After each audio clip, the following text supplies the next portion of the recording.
네. 자, 전체적으로 시장이 강하게 올라갔습니다. 뭐 기술적인 반등이다 뭐 이런 얘기는 있지만 그래도 반등에 우리가 어떻게 대응을 해봐야 될까요? 오늘도 연결고리에서 알아보겠습니다.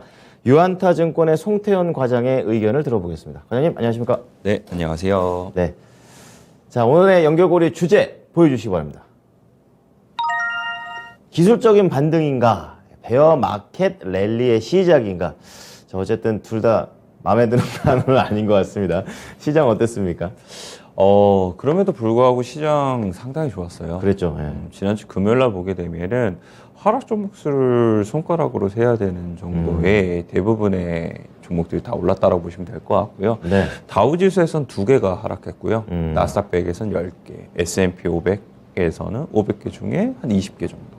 야, 떨어진 게 얼마 안 되니까 다 기억이 나시는군요. 뭐 그 정도로 네. 이제 손에 꼽게 떨어졌으니까 그렇죠. 네. 그만큼 강한 시장이었다라고 보시면 될 것 같고요. 주간 기준으로 성적표를 보게 된다 하더라도 좋아요. 나아졌군요. 예, 다우지수가 5%대 상승이 나왔었고, 네. 그리고 S&P 500이 6%, 나스닥이 7%의 상승이 나왔으니까 좋았네요. 뭐 그만큼 이거 자체를 단순하게 기술적 반등이에요라고 얘기하기에는 조금 지수의 반등폭이 큰 거 아니냐라는 이야기가 많이 나오고 있습니다. 그럴 수도 있는 것 같아요. 네, 이에 따라서 기술적 반등이 아니면 네. 베어마켓 랠리가 아니냐라는 이러한 이제 자연스러운 네. 이제 의문으로 넘어갈 수밖에 없는 부분이었었고요. 네. 지난주 금요일 같은 경우에는 두 가지 원인이 있었던 것 같아요. 인플레이션 완화에 네. 대한 기대감이 높아지고 있다. 이게 첫 번째였던 것 같고, 그리고 경기 침체에 대한 부분이 안 올 수도 있다. 예상 외로. 이 두 가지가 시장을 조금 더 강하게 이끌어줬던 부분이 아닌가라고 생각을 해볼 수 있는 것 같습니다. 네. 그래서 내용을 조금 더 자세히 말씀을 드리게 되면은 네. 먼저 이제 제임스 블러드 세인트 연은 총재가 이제 발언을 하게 되는데 예. 사실 요즘 보게 되면은 파월 연준의장의 신뢰도보다 그죠. 이 제임스 블러드 이 연은 총재의 맞아요. 이 신뢰도가 훨씬 더 높은 부분이 많아가지고 강하게 금리 인상하자고 계속 강조하시는 분이시잖아요. 뭐 이분의 말대로 다 되니까 그렇죠. 결론은 네, 결론은. 그래서 이 분께서 다시 한 번 더 경기 침체에 대한 부분에 대해서 코멘트를 한 부분이 있었었는데 네. 그 내용을 좀 보게 되면은 먼저 이제 인플레이션에 따른 이제 연준의 금리 인상에 대해서 먼저 이야기를 하게 돼요. 이 인플레이션의 고착화를 막기 위해서 연준이 빠른 금리 인상을 하게 됐는데 네. 이런 부분은 상당히 적절한 선택이었다라고 얘기를 하게 되고 네. 인플레이션의 장기화를 피해 불확실성을 이런 부분이 감소를 시켜주게 될 것이다라고 얘기를 하고 있습니다. 계속 세게 올리자는 얘기군요. 그리고 연말까지 네. 3.5% 이상의 중립금리를 보게 될 것이다라고 다시 한 번 더 얘기를 했고요. 역시 매판. 네, 예. 다만 이제 한 가지 말씀을 드리는 점은 네. 이 모든 것이 잘 돼서 인플레이션이 우리의 목표치로 내려가기 시작을 하게 되면은 네. 정책 금리를 그렇게 높일 필요도 없다라고 얘기를 하게 됐고요. 음. 경기 침체에 대한 시장의 우려는 벌써 이야기하는 건 시기상조다. 뭐 경기가 조금 안 좋아질 수 있기는 하겠지만 네. 그것은 긴 시계열로 봤을 때 성장의 라인 선상에서 안 좋아지는 것이지 네. 그것이 정말 침체까지 내려갈 가능성은 내가 봤을 때 지금은 없다라고 얘기를 하게 돼요. 가장 시장을 좀 냉정하게 본다라고 하는 사람이 큰 그림에서는 올라간다. 그러니까 성장인데 거기에 약간 흔들리는 정도라고 얘기를 한 거군요. 네, 성장을 계속 하고 있는데 네. 성장의 라인 선상에서 장기적으로 성장률이 있을 거잖아요. 그쵸, 그쵸. 그 위로 올라가는 성장이냐, 그 밑으로 떨어지는 성장이냐, 아. 그 라인의 성장 정도냐라는 걸 봤을 때 네. 자기가 봤을 때는 그 라인의 성장 정도로 계속 성장을 계속 이루어질 가능성이 있다라고 얘기를 하는 거죠. 침체는 아니네요, 그럼. 네, 그래서 침체는 아니다라는 게 일단 시장에서는 조금 더 투자 심리를 좋게 만들어줬던 부분이었다라고 그랬겠네요. 보시면 될 것 같고요. 네, 네. 또 한 가지는 이제 인플레이션에 대해서 완화에 대한 부분이 시장을 조금 더 좋게 만들었습니다. 그거는 이제 이 경제 지표에서 나왔다라고 보시면 될 것 같은데, 네.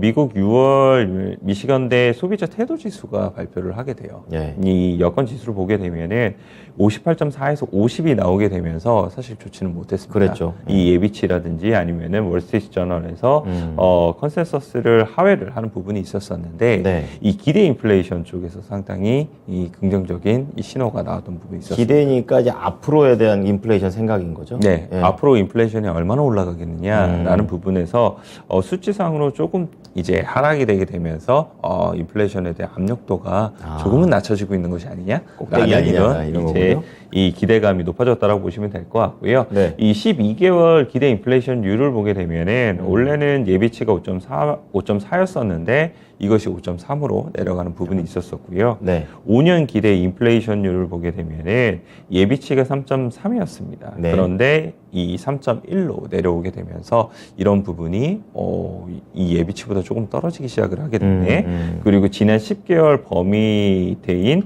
2.9에서 3.1% 수준으로 들어왔구나. 그럼 통제법위 안에 들어온 겁니까? 그거를 이거 하나로 볼 수는 없기는 하겠지만, 네. 그래도, 이 정도면 연준이 통제할 수 있지 않겠느냐라는 이제 생각을 다시 한 번 더, 생각을 해볼 수 있는 부분이라고 그랬던 보시면 될 것 거군요. 같아요. 예, 그래서 이 커멘트 중에도 보게 되면은, 네. 연준이 계속적으로 금리 인상에도 불구하고 장기 기대 인플레이션율이 올라가게 되면서, 네. 연준이 통제를 하지 못한다는 우려감이 상당히 높아지고 그랬었어요. 있었는데, 네, 맞아요. 그것이 이번 수치로 인해서 우려가 상당히 경감되었다라는 이런 커멘트가 나오게 되거든요. 좋네요. 네, 예. 그래서 이런 부분이 시장을 조금 더 강하게 만들었던 부분이었다라고 보시면 될 것 같습니다. 네. 그래서 이러한 이제 이 제임스 블러드 연준총재의 발언 그리고 이 경제 지표 두 가지가 시장을 분위기를 좋게 만들었었고 네. 이제 월가에서는 이 좋은 두 가지를 가지고 이제 왈가왈부를 이제 시작을 하게 됩니다. 그렇군요. 네, 울프 리서치 같은 경우에는 지난 3개월간 주식시장의 반등이 극도로 과매도된 환경에서 나온 약세장의 랠리였다라고 네, 네. 평가를 하게 돼요. 네. 추가적으로 이제 단기적인 반등이 있을 수 있기는 하겠지만 중기적으로는 약세 시나리오는 계속 유효하다라고 언급을 하게 됩니다. 네. 그래서 다음번 이제 하락이 나오게 됐을 때는 경기 침체로 인해서 기업의 실적이 하향 조정되면서 그 하락이 나오게 될 것이다. 네. 왜냐하면 7월 달부터 다시 한 번 더 이 실적 발표하게 되잖아요. 그쵸. 그런 부분을 염두에 두고 울프 리서치는 다시 한 번 더 하락이 된다라고 얘기를 하고 있고요. 웨스트와이지 프라이빗 뱅킹에서는 이 미국의 경기 둔화가 나타나고 있다. 네. 이에 따라서 투자자들은 경기 둔화에 따른 인플레이션 둔화가 나타나게 될 거고 이로 인해서 금리 인상 사이클 둔화를 기대하고 있다. 한쪽은 상당히 좀 조심스럽고 한쪽은 또 반대인 것 같습니다. 조금 더 긍정적인, 조금 더 긍정적인? 이제 소수의 의견들이 나오고 있다고 보시면 될 것 같고요. 예, 예. 지난 금요일 날 이제 국내 증시에서도 그런 뉴스가 많이 나왔었는데 이 JP 모건 같은 경우에는 연말까지 S&P 500이 회복될 것이다 라는 소수 의견이 이제 다시 한 번 더 나오는 부분도 있다라고 보시면 될 것 같아요. 그래서 미국에서도 지금 상당히 많은 부분 의견이 갈리고 있기는 하지만 네. 지금 미국 시장에서 실적 시즌이 다시 한 번 다가오다 보니까 네. 기업 실적 괜찮겠느냐? 괜찮을 리 없을 텐데 이게 지금 의문이 일단은 뜨죠. 발목을 잡고 있다라고 보시면 될 것 같고 만약 생각보다는 기업 실적이 선방을 해주게 되면은 거기서부터는 정말 우리가 얘기를 하고 있는 이 반등에 대한 부분이 조금 더 장기화되면서 네. 강하게 올라갈 수 있는 부분이 생기지 않을까 이렇게 생각해 볼 수 있는 것 같습니다. 네. 자, 그럼 이제 기술주들의 흐름도 상당히 괜찮게 나왔었고, 종목별로도 뭐 거의 다 강했는데, 특징으로 좀 잡을 만한 종목도 어떤 게 있었습니까? 말씀하신 것처럼 빅테크 대부분 강했었고요. 네. 그 중에서도 빅테크 중에서도 두 가지 종목이 좀 강했었는데 바로 알파벳하고 네. 메타 플랫폼즈 요 두 가지였어요. 광고회사네요. 네, 광고 회사인데 이 보게 되면은 제프리스가 경기 둔화로 인해서 디지털 광고의 이 시장 수요 위축에 우려가 이미 대부분 주가에 반영이 되었다라고 얘기를 하게 됩니다. 네. 이 현재 주가에서는 메타의 밸류에이션이 충분히 저렴한 종목으로 해석을 할 수 있다라고 얘기를 했고요.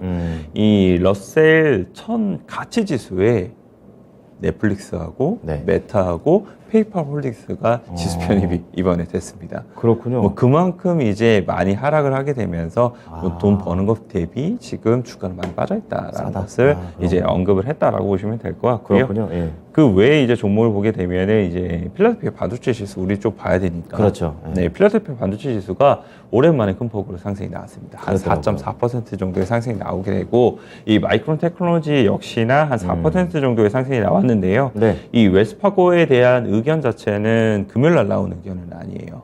그 이전에 나왔던 예약이기는 하지만 이 실적 전망의 가이던스가 자신들이 봤을 때는 회사가 제시했던 가이던스의 하단으로 하향 조정을 하기는 하지만 네. 그래도 지금 PC에 대한 우려, 스마트폰 수요에 대한 우려 자체는 이미 주가에 반영이 되게 되었고 네. 장기적으로 봤을 때는 계속적으로 견고한 이 전망이 예상이 되고 있다라고 이야기를 하고 있습니다. 그래서 네. 이런 부분을 좀 지켜보셨으면 좋겠다라고 말씀드리고 싶고 30일 날 이제 실적 발표를 하게 되잖아요. 그렇군요. 그 부분 잘 지켜보셨으면 좋을 것 같습니다. 알겠습니다.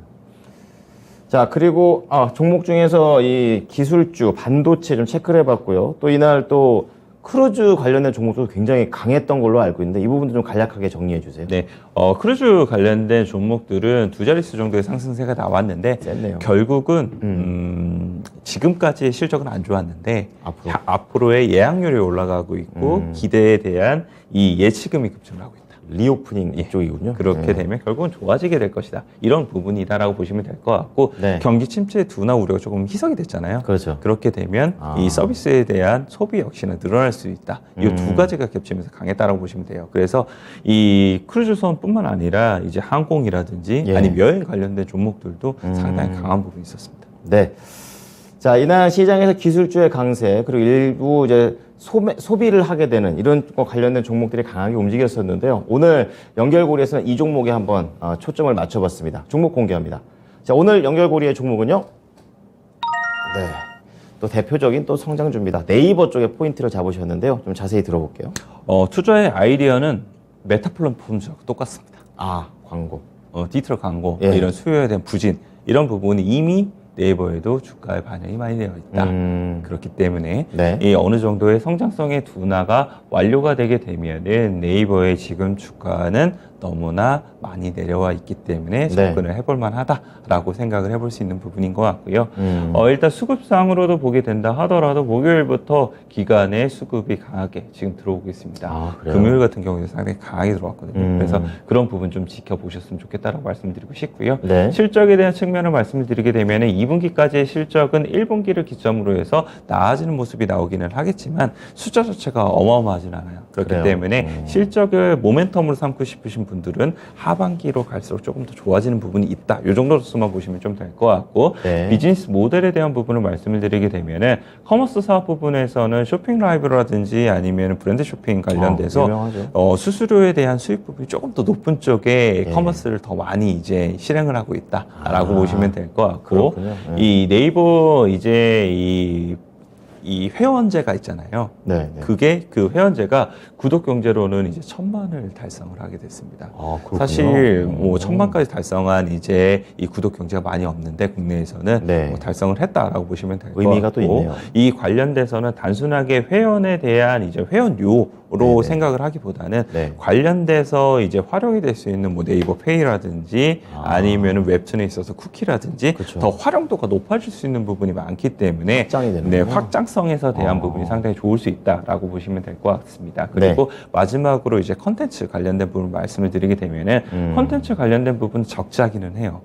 그런데 그 적자에 대한 폭이 계속적으로 감소가 될 것으로 예상이 되고 있고 네. 이런 IP 지적 재산권을 이용을 하게 되면서 드라마라든지 아니면은 애니메이션이라든지 이런 쪽으로 더욱더 활용도가 높아지고 있다는 점을 감안하게 되었을 때 향후의 미래의 먹거리로서 더욱더 활용도가 높아지게 될 것이고 그런 부분에 있어서 성장성을 담보해 줄 수 있는 중요한 비즈니스 모델이 될 수 있다라고 보시면 될 것 같습니다. 그래서 네이버 상당히 많이 지금 주가가 저평가되어 있는데 지금 이 구간에서는 좀 관심 있게 보셨으면 좋겠다 이렇게 말씀드리도록 하겠습니다. 네, 성장주에도 대표적인 종목 중에 하나입니다. 네이버 잘 참고하겠습니다. 고맙습니다. 네, 감사합니다.